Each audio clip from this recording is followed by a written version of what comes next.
Okay. So,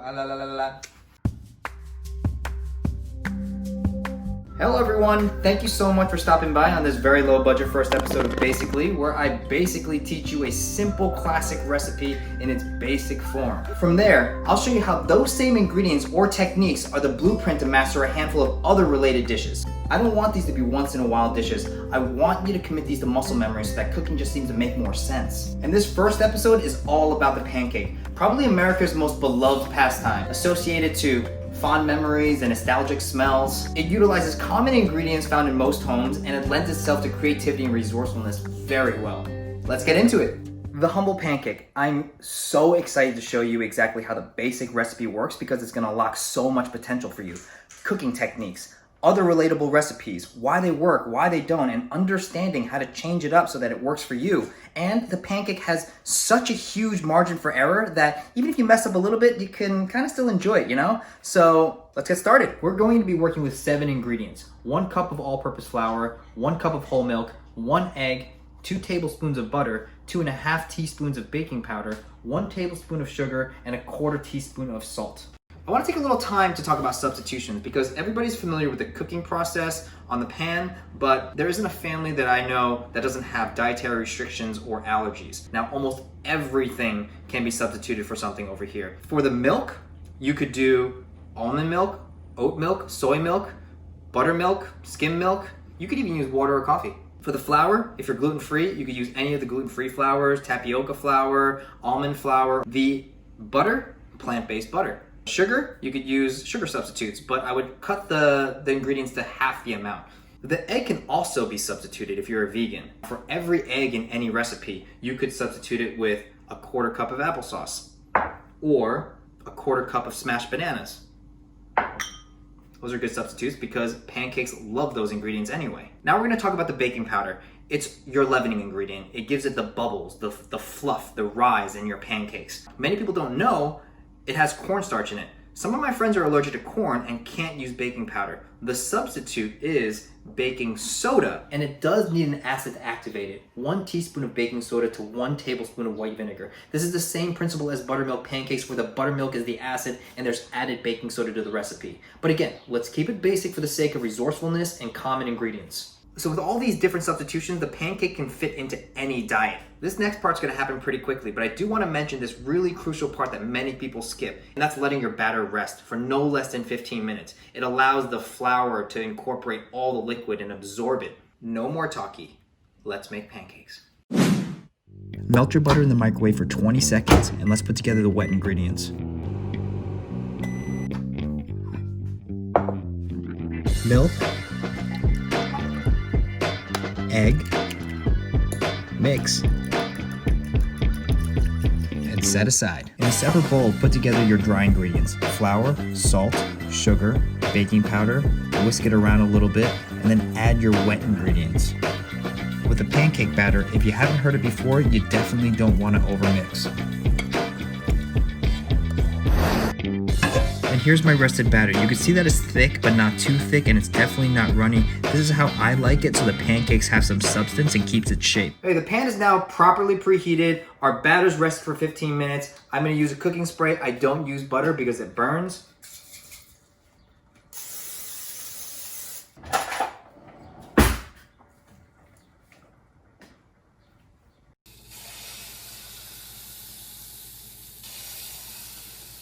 Now, after 2 minutes of cooking, you could see that the pancakes are bubbling at the top. Being confident with your flip. Just under and then turn. Under, then turn. After you flipped it, another 1.5, 2 minutes, and you're done. Here you have it, the basic pancake. From this, you can do anything with it. Add fresh fruit, preserves, whipped cream, ice cream, cook it with blueberries, chocolate chips, cinnamon, whatever. There are a ton of recipes out there, each claiming to be the best. And I'm not knocking any of them, not even the pre-mixed box stuff. But the point is to memorize the basics, enjoy experimenting, and play with the possibilities with your friends and family. I really hope you enjoyed this one. I eat like an animal, please don't judge me. Let's see what's next. Okay, we're moving on to the waffles now, and I know there are thousands of recipes out there, but we're gonna stick with the same basic ingredients that we did with the pancake with one minor change, and you're gonna need a specialty equipment, a waffle maker. I don't care if it's $15, $50, or $500, you can enjoy waffles with any of those machines, and they're dead simple to make. So let's get to it. Working with the same wet and dry ingredients, kind of separated a little bit. The only difference is instead of butter, you're gonna use oil. Vegetable oil or canola oil or whatever flavorless oil that you want to use. And the reason being is because butter has moisture in it. And you don't want to add extra moisture because you want that crispy exterior. So I prefer vegetable oil. You can use butter. Butter is not a problem. It's just you won't get as crispy of a waffle.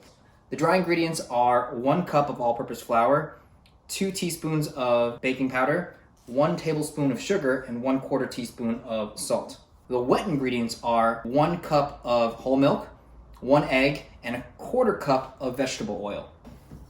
We're gonna put this together, wet ingredients first. I'm gonna use 1 bowl this time because I don't really like dirtying so many things. Now add the milk and the vegetable oil to the egg. Mix, then add your dry ingredients to the wet, flour, salt, baking powder, and sugar. We're gonna mix it all together. And remember not to overmix your batter. Lumps are okay. Now while this is resting, we're just gonna put this aside. Let's talk about the machine that you can get. This is less than $20. It's a space saver, it does the job, it's highly non-stick, and ultimately, it still makes good waffles. Makes great waffles. So you don't need to go very expensive. I always set this on the highest setting, and I'm gonna teach you a little trick on this waffle maker because it doesn't have that swivel where you flip it upside down. We're going to put the batter on the top and then close it on itself so the waffle can cook evenly. The consistency of this batter is gonna look a little bit different than your pancake batter because we added the 1/4 cup of vegetable oil. So it's a little bit more runny. So here's how we do it. We're gonna open this, kind of tilt it on its top. And this is where you're gonna have to test your own waffle maker. You're gonna see how many spoons of the batter you can get away with.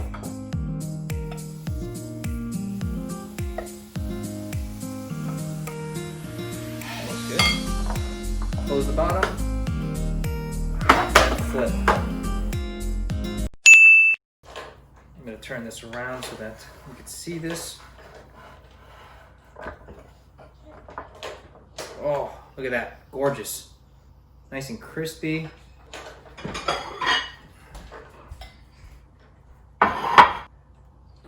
And you'll notice that I didn't use any cooking spray. Now, depending on your waffle maker, even if you spray it once, you can get away with 3 or 4 waffles. From here, if you're gonna make more for the entire family, you can actually put this aside on a baking sheet, turn on your oven, toast all of them, and they'll all be piping hot at the same time. At this point, the waffle tastes amazing as is. You don't even need anything on it, but I'm gonna stick with the classic butter and maple syrup. Oh my God, look at that. Also, don't be shy to go savory. Chicken and waffles is amazing, spinach and mushroom, turkey and gravy, chorizo and eggs. It's a blank canvas for whatever you want to put on there. So enjoy, guys. You want some? You can honestly, you can honestly eat, you can honestly have, Oh, and if you have leftovers, stick them in a sealable bag and throw them in the freezer. They freeze extremely well and reheat easily in a toaster. You just learned the waffle, you got the pancake down, now we're on to the crepe. It's a very thin pancake, hails from France. The crepe is incredibly easy because it's the exact same recipe as the pancake minus 1 ingredient, the baking powder. So all the ratios of everything you see here are the same. The ingredients are 1 cup of whole milk, 1 egg, 2 tablespoons of melted butter, 1 cup of all-purpose flour, 1 tablespoon of sugar, and 1/4 teaspoon of salt. That's it. So for this, you're gonna wanna bring in your blender if you have one. If you don't worry about it. You can use a whisk, but unlike the pancake and the waffle recipe, you don't want any lumps. I'm also gonna say that you don't have to worry about over mixing. That's not to say keep the blender on or keep whisking, but you don't have to worry about it as much as the pancake and the waffle because the crepe has a little toothiness to it, a little chewiness. So that's a texture that you want. Let's get started. Start by melting the butter in the microwave.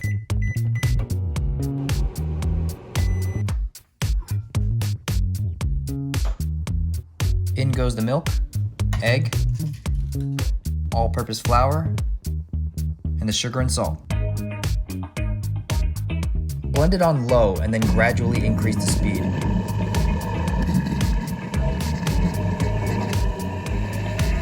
It should take about 10 to 15 seconds.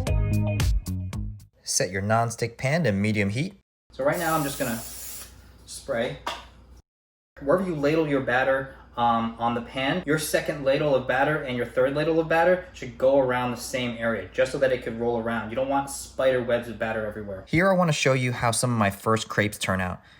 You can see some webbing of the batter. It's uneven, it's got some thick parts, thin parts, and that's due to the batter not being poured in the same part of the pan and not being quick on the twirl. But sometimes it's also just not your fault. Your non-stick pan has these tiny crevices that need to be lubricated, and it just so happens that your first few crepes have to bite the bullet. Here we go with the second round. You'll notice that I keep lifting the pan, and yes, that is to move the batter around, but it's also to control the heat by moving it away from the fire. Because if the pan is too hot, the batter will set too quick before it has a chance to move around. So after these edges start to curl up, you're gonna wanna check it.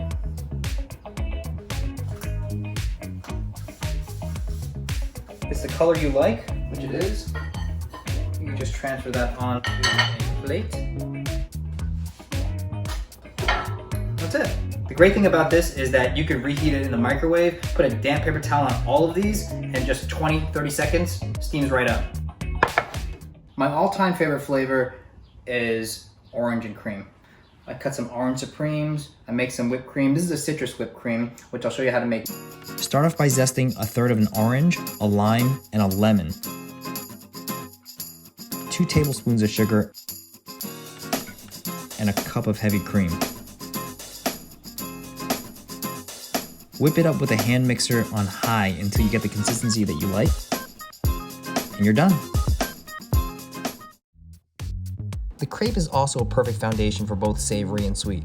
Classic combinations like banana and Nutella, apple and caramel, fruit and ice cream, savory combinations like spinach and feta, ham and cheese, bacon, egg and cheddar, smoked salmon and avocado. Anything goes. And you could even make a cake out of crepes, but that's for another episode. So we're gonna continue moving forward on this pancake journey. Now we're up to the Dutch baby. It's a German pancake. Why it's called the Dutch baby? I Googled it. The story goes, there was a German family. The little girl couldn't say Deutsch. She said Dutch. She's a baby, so Dutch baby stuck. Regardless, it's a tasty pancake. It's a super simple recipe. I know I've said it before, and we're working with the same ingredients. Here they are. 1 cup of whole milk, 3 eggs, 2 tablespoons of butter, 1 cup of all-purpose flour, 1 tablespoon of sugar, and 1/4 teaspoon of salt. You're gonna start off with preheating your oven to 425 degrees. Get yourself a pan that's oven safe, non-stick. I like breaking out my cast iron, and we're just gonna stick it in the oven. We're gonna leave it in there while we do everything else, and by the time we're done, that should be done. An important thing to note is that the Dutch baby has a little puff to it. And since there's no leavening ingredient, it relies solely on heat. More specifically, uninterrupted heat. So we're gonna help it along by heating up the milk. So let's go.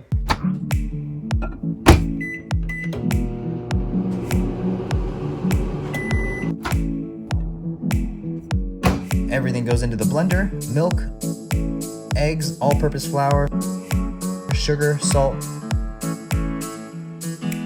Blend on low. Gradually increase the speed. This here is the consistency that you want. It should take about 10 to 15 seconds. Grab your preheated pan out of the oven and add the butter. Once it's melted, pour all your batter in and go directly back into the oven for 20 minutes. Look at the edges. You can see it already start to cook. You're gonna wanna check it at 15 minutes though, because all ovens maintain heat differently.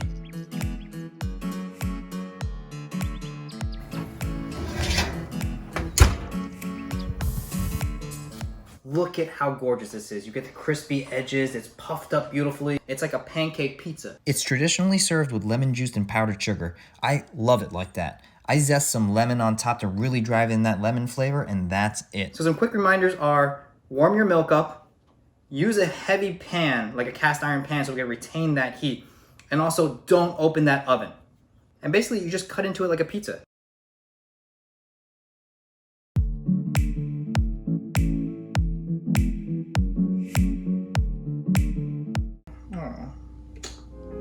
I want you to picture this.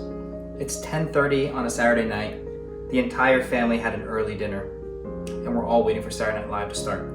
We're all feeling a little bit hungry, but we don't want a full meal. And my aunt pops up and says, "I'll be back in 45 minutes." Sure enough, she runs into the kitchen. She comes back before the show starts, and in her hand were these weird shaped muffins. It was the first time I ever had a popover. Piping hot on the inside, crispy on the outside, very airy and light. Although the popover isn't a pancake, it does share the same ingredients and cooking techniques, and it holds such a special place in my heart. I want to share with you my basic recipe. So let's do it. Straight onto the ingredients. On the wet side, we have 1 cup of whole milk, a 1/4 cup of vegetable oil, 2 tablespoons of butter, and 3 eggs. On the dry side, it's just 1 cup of all-purpose flour and 1/2 teaspoon of salt. This first part is going to be very similar to the Dutch baby, so we're going to get quickly through that.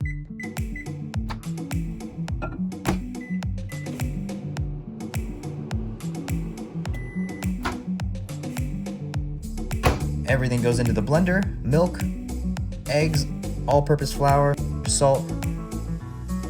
Blend on low, and then gradually increase the speed.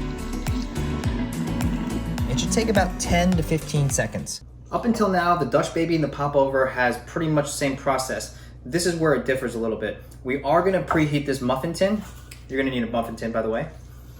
The butter and the oil are going to go in the muffin tin, and it's going to be in the oven to preheat. What it does is it flash heats the popover batter, just like the Dutch baby. So here's a little trick. I like to put the butter and the oil in one of the muffin tins. I'll let this heat up a little bit so that it melts. So it's been 5 minutes and the butter should be melted. Cool. Cut it close. And this is the trick. Tilt. And you'll see, as soon as it hits the edge of the last one, that means it's even. You have the same amount. And then we're gonna do it the other way.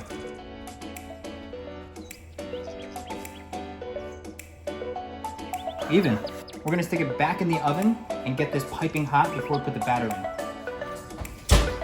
Okay, nice and hot. What you want to happen is when you put the batter in, it sort of fries it up a little bit. It starts heating up. You want to fill it up about halfway. Remember, heat is your friend. I didn't fill all the muffin tins, but it's okay.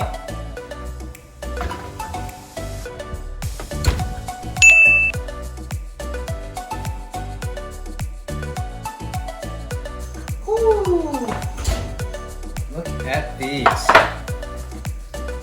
20 minutes out of the oven, didn't interrupt it, and you get these gigantic, like I said, weird shaped muffins. If you haven't had them before, these are fantastic. Also, I want you to see, just because we put all that oil in there, doesn't mean that it goes into the popover. You see it sitting down the bottom?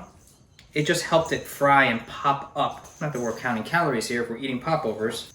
Look at this, look at this. Oh my God.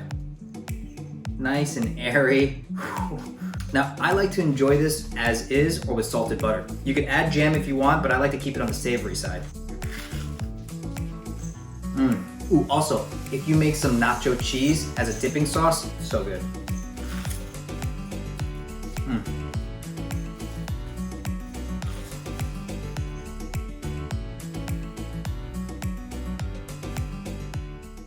We learned some really great basic recipes, and now we're at the end of the road. We're gonna finish it off with the Japanese souffle pancake. It's highly Instagram, super popular, and I'm gonna teach you how to do it right now. Let's get into it. Before we talk about the ingredients, I want you to take a nonstick pan and put it on simmer. We want this to be on for a long time because this low heat has to permeate through the entire pan, and we want that even cooking. You also want a lid for the pan. The ingredients are 1.5 tablespoons of whole milk, 2 eggs, a 1/4 teaspoon of vanilla or almond extract, a 1/4 cup of cake flour, 2 tablespoons of sugar, and 1/2 teaspoon of baking powder. Why are we using cake flour? Well, cake flour is lighter by volume, and since we're making a souffle, it does help. If you can find cake flour, go with cake flour. You need to start out with 2 bowls. Your eggs are going to be separated, egg whites and egg yolks, and that's the first step. If your egg yolks break, you have to start over because you cannot get stiff peak meringues with the egg white if there's any fat in it.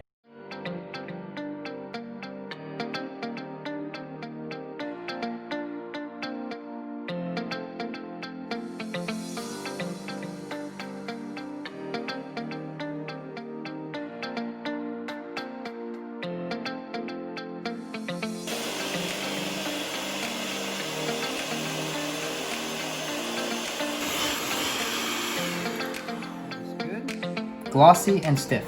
There's an old trick that if you made a proper meringue, you can confidently hold the bowl over your head and it won't get all over you. Looks good to me. Now you're gonna add 1/3 of the meringue just to lighten up the mixture. You don't have to fold it. Once that's incorporated, take the next 1/3 of the meringue and delicately fold it into the batter.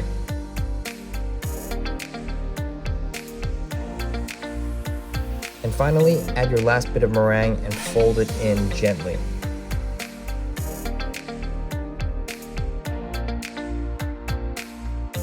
It should result in a light and airy batter like this. Our pan has been on this entire time. You just want it to be an even low heat. We're gonna cook this very slow. The key to these pancakes is to do it in 2 parts. Pour the first layer onto the pan, let it set, and then add another layer on top. Lid it up, 4 minutes, and the first layer should be set. You really don't want to rush this because the outside would be cooked and then the interior would still have raw batter. Now we're gonna build on top with the second layer. Before you put on the lid again, add a few drops of water to the edge. The steam created will help the top part of your pancake cook, and it'll keep your pancake moist and tender. Another 4 minutes later, it's still jiggly. The tops are not fully cooked, but it's okay because we're gonna flip it. Don't flip them aggressively. It's more of a rollover. And they should be nice and tall with even browning. A few more drips of water to steam it one last time for 4 minutes. Now that you've achieved perfect even browning on both sides, lightly press on it and it should feel bouncy and soft. If it feels mushy, then it's a sign that the pancake has raw batter in the center. These look gorgeous and ready to plate.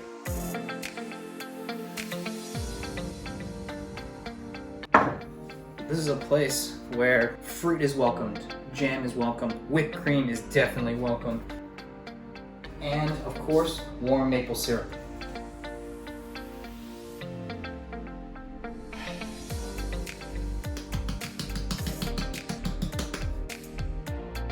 If you didn't notice by now, I'm a huge fan of citrus zest. It's the best way to add flavor and freshness.